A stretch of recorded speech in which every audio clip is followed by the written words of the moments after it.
হয়ে যাইবা। কিন্তু মনে রাখবা আমার আদরের উম্মতের দল, তোমরা ভালো করে মনে রাখো দুইটা জিনিস তোমরা আমল করবা, ধরবা, গ্রহণ করবা। কোনদিন কোন ব্যক্তি কোন বিধর্মী মুসলমান নয়, কেউ তোমাদেরকে কোনদিন একটা মুহূর্তের জন্য পথভ্রষ্ট হতে সাধন তোমাদেরকে করতে পারবে না। বলেন সুবহানাল্লাহ। এক নাম্বার আমার মালিকের কোরআন, এই কোরআনের কত মর্যাদা আমার আল্লাহ দিয়েছে। পয়গম্বর সাহাবায়ে কেরামদেরকে নিয়ে বসা এমন সময় গ্রামের একজন সাধারণ মদিনার বাহির থেকে একজন মুরব্বী, সাধারণ মুরব্বী পয়গম্বরের নামে শুনলেন। আসমান থেকে এমন একজন ভূত পয়গম্বর মুহাম্মাদের কাছে আসিয়া কি জানি আল্লাহর কাছ থেকেই নাযিল করেন। বলেন সুবহানাল্লাহ। ওই মুরব্বী আসিয়া বলে, পয়গম্বর ও মুহাম্মদ, আপনার নামে আমি অনেক কিছুই কথা শুনলাম, আমি অনেক দূর থেকে আপনারে দেখার জন্য চলে আসছি।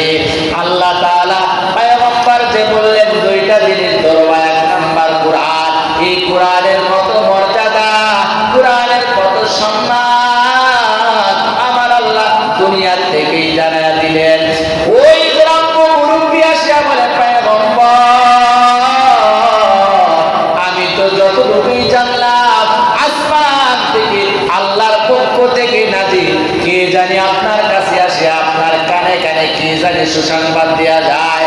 ও পয়গম্বর কিছুক্ষণ আগে নাকি আপনার কাছে আসছে, আমি জানবার চাই আপনার কাছে, আপনার ওই আসমানওয়ালা আপনার কাছে কি খবর পাঠায়, এটাই আপনি আমারে একটু জানা দেন।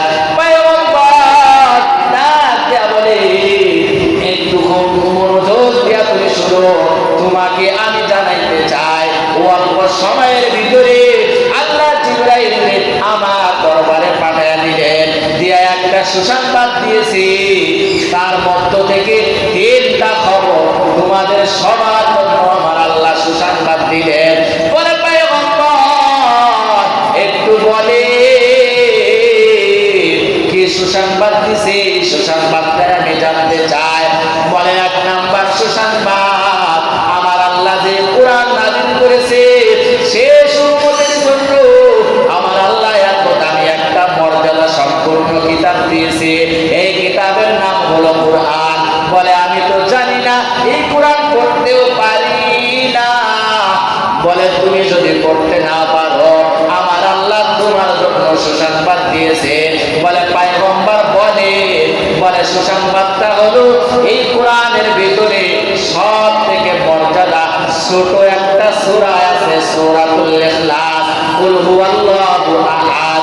আমার আল্লাহ এই মুহূর্তে আমার কাছে খবর পাঠাইলেন, যদি কোনো আমার উম্মতেরা এই সূরা ইখলাস একবার তেলাওয়াত করে, ওই কোরআন 30 পারার মধ্য থেকে 10 পারা পড়লে যেই পরিমাণ সওয়াব, এই একবার সূরা ইখলাস পাঠ করলে তার আমলনামা